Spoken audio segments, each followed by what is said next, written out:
Hi race fans, welcome to another exciting edition of ADRP TV. On today's episode we're fortunate enough to speak with Phil Lamattina from Lamattina Racing about the crash that Phil endured at Willowbank. We've all seen the footage, we're just about to introduce you to the news coverage that it got, then we'll speak directly with Phil about his recovery, the crash and what the future holds for Lamattina Racing. Sit back, relax, enjoy, and we look forward to speaking with you soon. The career of a champion Victorian drag racer who survived a sickening crash in Queensland appears to be over. Phil Lamattina's family has spoken for the first time, revealing it's likely he'll leave the sport for good. This report from Phil Wilmington. It's hard to watch, impossible not to. Everything tumbling up in the air, life or death, a roll of the dice. The crash at Willowbank on the weekend was Phil Lamattina's terrifying sequel to a similar accident back in 2007. His brother says cheating death twice is enough. This one is definitely, gave him a good scare. That's no doubt about that. This one is definitely will be considering retirement. I think. I don't think we can handle another one like this. The 07 lift-off and crash landing involved what at the time was an ageing drag racer. To guard against a repeat, Lamattina Racing changed tactics, opted to race only newer speed machines. And that is what worries them. The $200,000 racer that broke up so spectacularly on the weekend was brand new. It's a big concern, and the people that built it in the States, we've spoken to them and they're very concerned. The Lamattinas and drag racing authorities determined to pinpoint why the US-made dragster suddenly let fly. Get to the bottom and find out what's actually caused it to make sure it doesn't happen to other people. Phil Lamattina continues to undergo treatment in the Princess Alexandra Hospital. We're told that in the next day or so, despite the fact that he has 2 broken bones in his back, doctors are hoping to get him up and about with the aid of a back brace. Until that horrifying moment at Willowbank, he was in contention to be 2015's drag racing champ. When I seen those front wheels up in the air, I knew there was, I said, that's not good. Phil Wilmington, 9 News. Good afternoon, race fans. We're very fortunate to have a stalwart of Australian drag racing over more than the last decade with us today. It gives me great pleasure to introduce to you the recently retired carrot-growing king of northwest Victoria, Mr. Phil Lamattina. Good afternoon, Phil. Good afternoon, Brett. Mate, the question on everyone's lips, we've seen a little bit of you on the television recently, becoming a bit of a Hollywood star, but most importantly, how is your health and how are you feeling? Yeah, look, every day, I know, without using all the old cliches, one day at a time and all them sort of things, but look, every day I do feel that just a little bit better, and it's a pretty slow recovery. It's hard psychologically to tell yourself that you're going to need X amount of time to get well, especially when mentally you're well enough to do whatever you want to do, but your body's saying that it's not capable of. So that part there is frustrating, but apart from that, my recovery is going as well as can be expected. Oh, that's excellent to hear. I guess on the mental side there, as you said, being fairly much an alpha male, you're at the top of your game in your sport, you're at the top of your game in your profession. You didn't get there by sitting back and waiting for things to come to you, so it would be slightly frustrating, I would imagine, not being able to attack your recovery as quick as you think you should. Yeah, definitely, and nothing, I suppose, in life can prepare you for these things that come up and mentally that you have to go through. But I've got a good group of people and family and friends around me that have been able to support me 100% and given me probably the strength to do what I need to do to get well. So yeah, I never had to worry about, every day waking up and wondering, oh, geez, I wonder what I'm doing today, because on the farm there's obviously, plenty to do every single day. And then outside of that, there's the family and, functions and, places to go and people to see.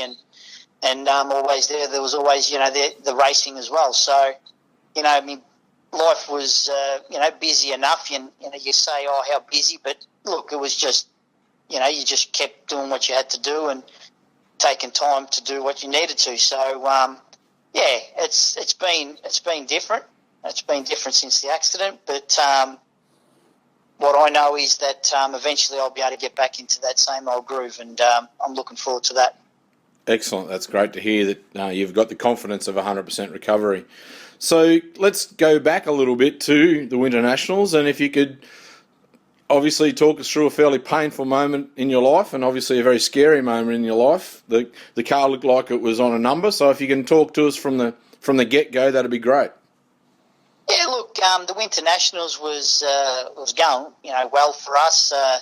The weather was beautiful. There was, the atmosphere was great, and I was fairly relaxed, and knowing that the weekend before we tested the new car, and it performed well, and we didn't have any sort of real issues, and Aaron was on top of the tune-up, and it gave me a bit of confidence. And when you got a bit of confidence in your car, you sort of, I suppose, you relax that little bit. So Q1 was the Friday night, and pretty much everyone missed the mark, and we were one of them. Well, with both cars, and we weren't quite aggressive enough. We thought that we needed to back the cars down. That's why they were shaking. But realistically, we needed to get after it that little bit harder. The track tightened up, it cooled down, and the conditions were pretty good to run fast. So we missed the mark, and we're looking forward to the next day because we believed that the conditions were good to run, very, very quick. So, quietly confident and fairly relaxed, and got in the car, and everything was,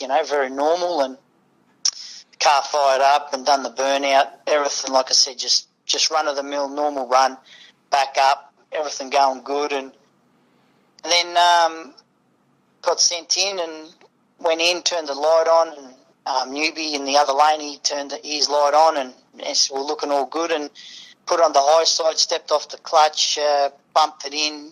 I'm not too sure, me or newbies first or what, doesn't matter, but we both went in, and then we're just sitting there, and it was just, what's going on, that timing, the timing system. And I seen then newbies must have edged forward and turned his lights off, and he sort of just started hearing his car, I think, turning off, and I stepped back on the clutch as well, and I was about to trim the fuel back, and I seen in the corner of my eye my brother Angelo waving me on, and I knew straight away they were just looking at, don't worry about the timing system, we'll just worry about getting the data. So I made sure I was on the high side again. I stepped off the clutch and I took off, and when I took off, it was man oh man, it took off like a rocket ship, and went through that, the 60 to 330, and it was smooth, and I knew that once we got past the 330 mark that we were on a pretty good pass, and looking forward to the whole run, and got to half track, and the car was trucking, and as soon as I just passed half track, that's when the car obviously split and went up, and I remember that part. The panels all flying off and went into the power wheel stand and all that sort of stuff, and I thought to myself, oh no, not again, and getting tossed around a little bit like a rag doll, and sort of losing obviously bearings of where you actually are on the racetrack, and come to the conclusion that I suppose if waiting to hit something, I suppose, and if it hit on the right, I knew I was on the right hand side of the track, and if I hit on the left, I was on the left, or if it hit from behind, I've spun around, or didn't really know what was going on. And then watching the footage, the car landing and then making that sharp turn and hitting the wall, that's when the damage got done to me back, because it hit from underneath. And once it done that, it knocked me out a little bit, and I sort of can't quite recall sort of coming to a stop. And then I was in a bit of a dreamlike state, and I slowly came to, and when I came to, I sort of looked around, and obviously the reality of the accidents hit, that I was involved in the accident, and the car did break in half, and same old story, looking front of the car, the front of the car was missing. And then from there, the excruciating pain in my back started kicking in, and I knew I was in a little bit of strife, thinking, well, what's going on here? And yeah, that was pretty much it. Okay. Now, you've taken quite a while to describe to us what happened in the blink of an eye in real-time life at what we would estimate probably somewhere at around 290 miles an hour, I guess, when you left the ground. Yeah, look, Aaron downloaded the data on the run, and it was a picture-perfect run. It was running probably a mid to low 50. When the car left the ground just after half track, it was doing 290 mile an hour on the data. So, you know, the car, it was on a strong pass, and you know, it would have been great to be able to complete it, obviously, and have some sort of data going into the, you know, Q3 with that sort of, you know, with that sort of information. And also too, John was you know, scheduled to run behind me anyway, so I'd say that we would have been, you know, eventually qualified, going by the strength of the data. You know, we probably would have qualified 1 and 2, I'd say, but yeah, not to be. No, not to be. It did, as you said, it did look like a great run. You had to correct it a couple of times just prior to it breaking, I guess. Yeah, look, the car themselves, you know, when they're running quick, they're obviously trying to, you know, they're at the, you know, at the pointy end of the traction, and took off. It made a move to the right, corrected it. About the 330 mark again, it made a move to the right. I corrected it.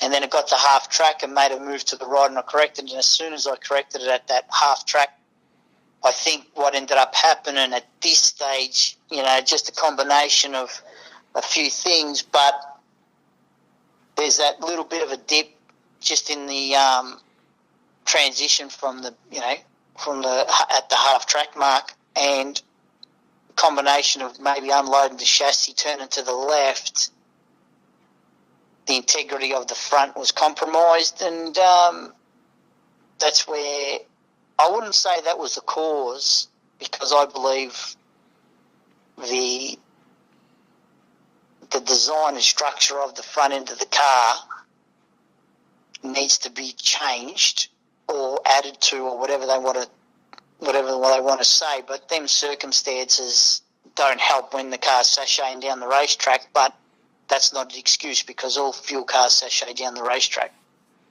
Yes, I don't think we've ever seen one of you guys make a 1,320-foot run. It's always a little bit longer than that. Yeah, and that's just the nature of, you know, trying to keep these fuel cars into the groove. That's why it's so important, because they do move around that little bit, and you need, yeah, as a driver, your job is to keep it in the centre, in the groove, and you know, don't take the long way around. So you know, that's part and parcel of fuel racing, and you know, I believe I've done my job right on the day, and you know, and anybody else would do the same thing. Awesome, thank you. Now, before we go on and talk about a little bit further about the chassis, I want to just take you back there, a little bit of technical information for some of us who aren't as au fait with fuel cars as others. You said that when you bumped it in, you brought it up onto the high side. What exactly were you talking about there, and what you do as a driver to get it to that high side? Yeah, okay, so what ends up happening, obviously these cars use a lot of fuel, and what we do is on start up and to do the burnout, we're basically running on probably about like a quarter of the gallons going in, and we just trim the fuel with the fuel levers. So we're basically shutting the fuel off or not having it fully on. And that's what we call, well, so once we complete the burnout and back up and then get sent in. Just before we turn the full stage lights on, we turn the fuel pumps, turn the taps basically fully on, and that's where that note changes, where the engine note, sorry, I'm talking about, changes, because you know, you go from where you've set the fuel to all the fuel going into the motor and stepping off the clutch, and that's what we call the high side. So basically full fuel flow going into the motor. So you as a driver making a manual adjustment, just turning the tap fully on. Correct. That's it. Yep. We trim the fuel just with the lever inside the cockpit. Awesome. All right. Thank you. All right. So you touched a little on chassis design and perhaps some integrity issues. Obviously, with the crash in the States by, his name's escaping me. Larry Dixon. Larry Dixon, thank you. Larry's crash looking very similar to yours. There's been a lot of parallels drawn in the media, but you brought a great point to my notice the other day when we spoke about doing this interview. Could you share about why you perhaps think it's not quite as parallel as a lot of people are saying?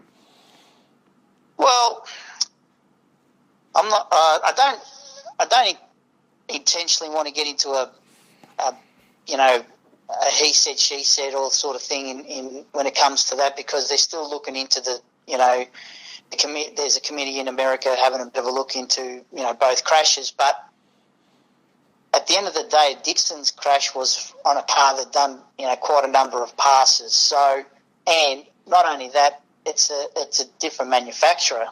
So the parallels between the two cars, the only thing that can be I suppose associated would be maybe the design, not so much the manufacturers. So my opinion is we take a certain amount of elements out of the equation, and especially when you talk about mine was a new car. So why did that happen? Dixon wasn't a new car. So why did that happen? Dixon's was a Hadman. Why did that happen? Mine is a McKinney.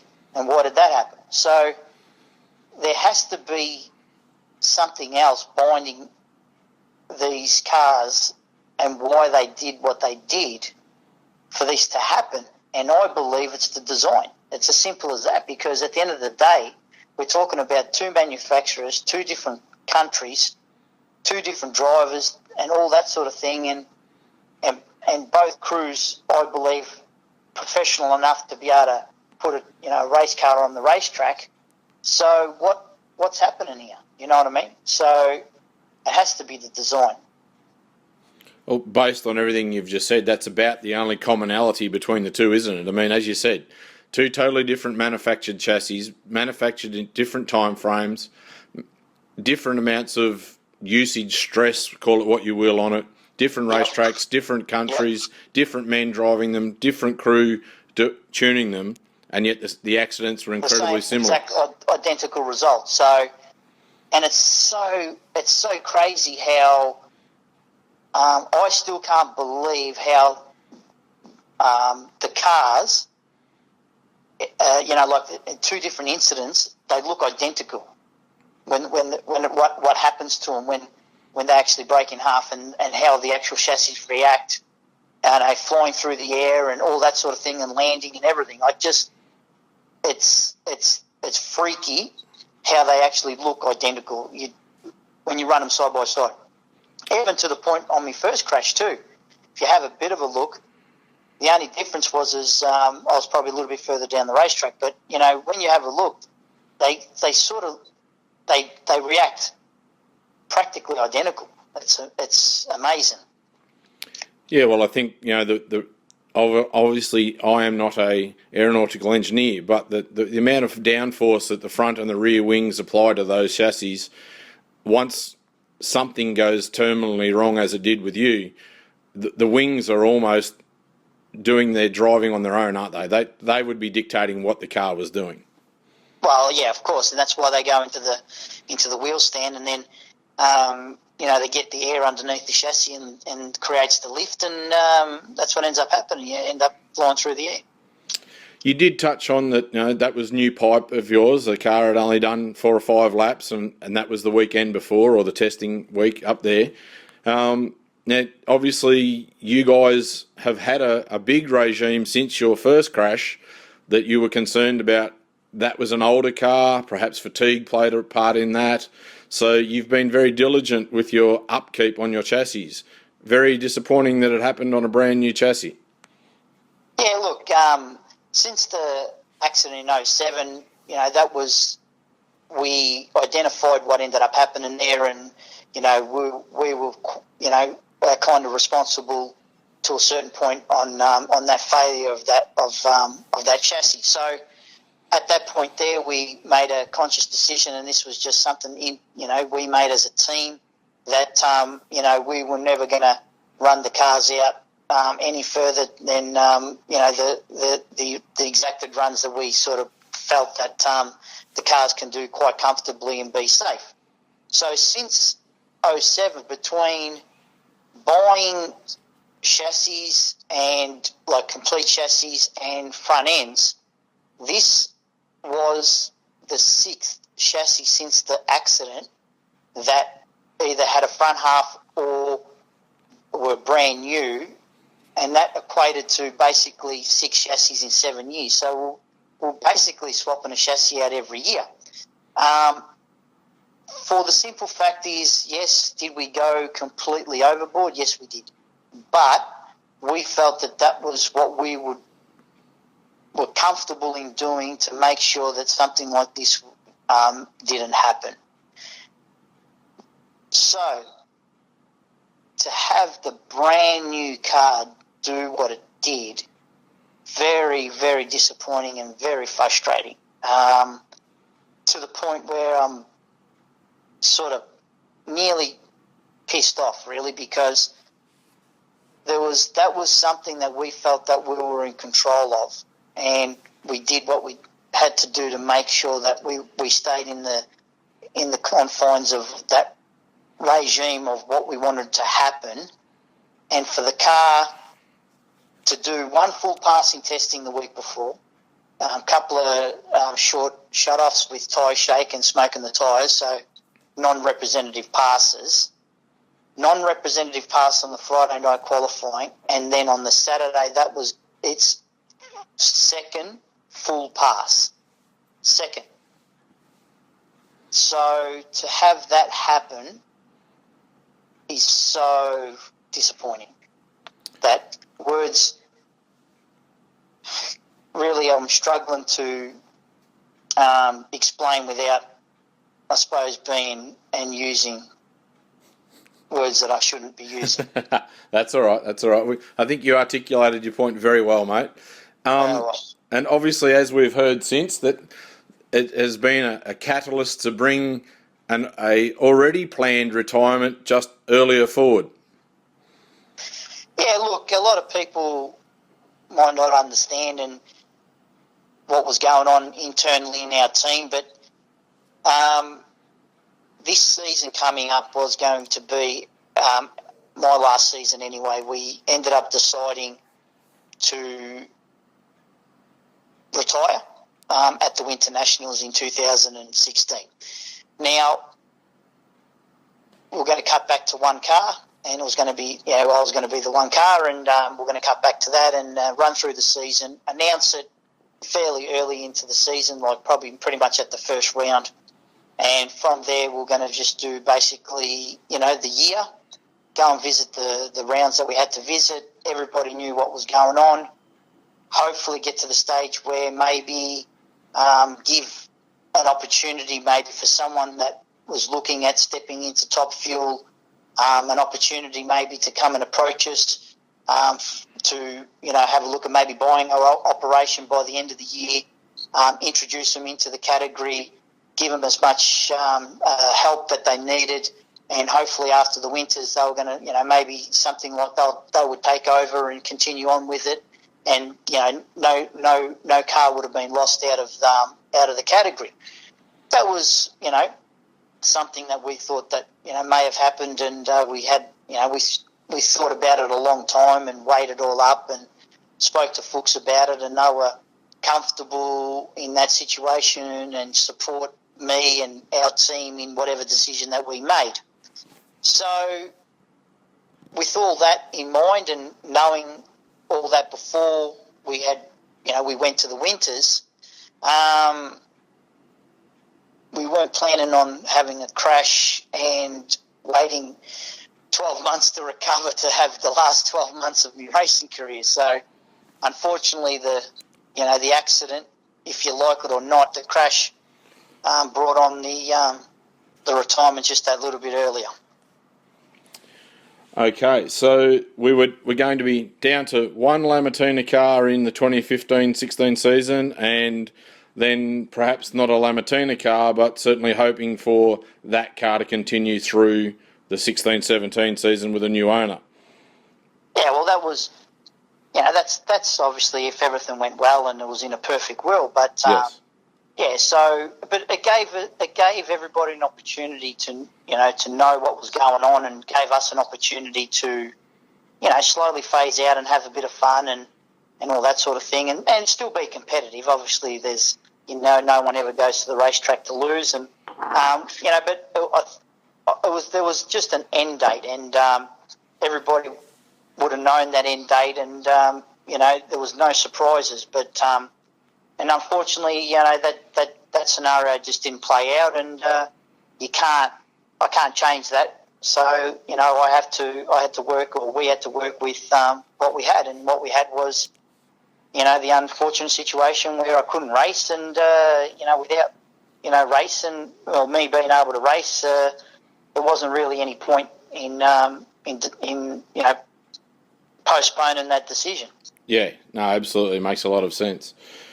Now, off the personal side of it, but thank you so much for sharing with us all today some fairly intimate time in your life and what's been happening behind the scenes that some of us aren't aware of. Very interesting times in the sport since you've retired. Yeah, well, Your opinion on that perhaps would, from the outside looking in. look, from the outside looking in, and I don't want to be the one, I suppose, throwing mud at a sport that gave me so much satisfaction over the years. And first things first, I enjoyed every minute of the time that I had, racing and sharing this experience with not only my family but also too with other races and especially the races in not even and not to do with Top Fuel as a category, but all the wonderful races that we met over the years in different categories, and the friendships that we made, and the spectators that we met and became friends with, and that was a great part of our racing, that we thoroughly enjoyed going to the racetrack to catch up with all the people. Now, in saying that, that's a completely different story, how frustrated we were as a team, being at, I suppose, the pinnacle in drag racing, in Top Fuel, and being looked at, and that was a tag that we weren't really comfortable with. But at the end of the day, everyone kept telling us that Top Fuel is the pinnacle in drag racing and everything like that. So we respected that in the respect that it should be given, and we try to conduct ourselves in the most professional manner, always looking, hopefully, and always saying the right things and all them sort of stuff. But deep down, realistically, we didn't believe that drag racing was, or our category especially, because that's all we could be sort of focused on, because that was what we were, that was what we were in. And we believed that the management, whoever that was or whatever, there was no real professionalism to the management, and no clear direction in where we needed to go and all that sort of thing. So that it was very frustrating. And now to sort of step back and have a bit of a look and see the infighting that's going on, and having the relationship between the tracks and Andrew is just at zero. To look at that and say, please, what are you doing? They're airing their dirty laundry out in the public, which doesn't need to happen. Someone needs to step up, and I don't know who that person is. Is it Andrew? Is it the tracks? Is it somebody else? I'm not too sure. But what we need as a sport, especially in the Group 1 categories, is we need a plan, and we need some sort of focus where everybody knows what that plan is and everyone's working towards that, because it's a lot easier when everyone's pushing in the same direction rather than everyone pushing in all different directions. And until they sort that out, and there's this massive power struggle, but the silly part about it is I'm not too sure what they're fighting over, because there's nothing there unless they can get it right. And it's just imploding, and it's not good. And that's all I can really say about it. They just need to have a good look, and if they really, really are interested in the best interest of the sport, some people need to make a couple of sacrifices and saying it's not just a power struggle. It's all right to say that, but at the end of the day, actions speak louder than words, and at the moment, that's all it is, just words. There needs to be a detailed plan so these poor competitors that have invested, tens of thousands of dollars, hundreds of thousands of dollars, even millions of dollars in the equipment, they need a platform where they can race on, and at the moment, no one's giving them that. Yeah, thank you very much for those thoughts, Phil. It's very interesting to hear from a top fuel, Group 1, top of the tree man who's been able to get the clarity of stepping back a little and looking. And I think most of us could agree that our sport is wonderful. We love what we do. It is the most powerful and most exciting motorsport on the planet. But it doesn't matter how good your product is, if your infighting and your lack of marketing drives it to a point where the Joe in the street either doesn't want to know or doesn't know about it, we're not going to get to where we need to be, are we? No, and I think at the end of the day, what ends up happening is that right now, what we need, there needs to be a rebuilding phase. So that actually doesn't mean you just keep putting race meetings on more and more, and that's going to fix the problem. You need to go back, strip it right down, right back to just bare, and start again and build from there. It may take 12 months, 2 years, 3 years, I don't know. But without a plan, it will just continue the way it is, which is, well, what is it? That's the question. So someone has to take a deep breath, go back and make a few sacrifices, and someone's got to step in and take on the responsibility to rebuild Group 1 in Australia. All right, thank you very much for those thoughts.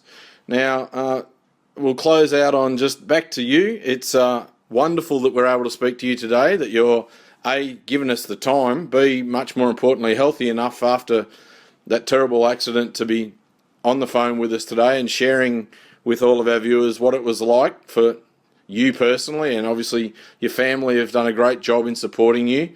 I'm sure the kids will be excited about you doing some football coaching and a little bit more time with them. So ADRP and the larger Australian drag racing community wish you and your family the best, mate. We have looked up to you from the day that we managed to be fortunate enough personally to race against you at Mildura when you had the little Capri. So, you've come a long, long way, stepped through a lot of hoops, achieved a lot of goals, and the sport definitely will be lesser without the Lamattina family, but hopefully we may see you guys at least around the traps a little in the future anyway. Yeah, no, thanks for that, Brendan.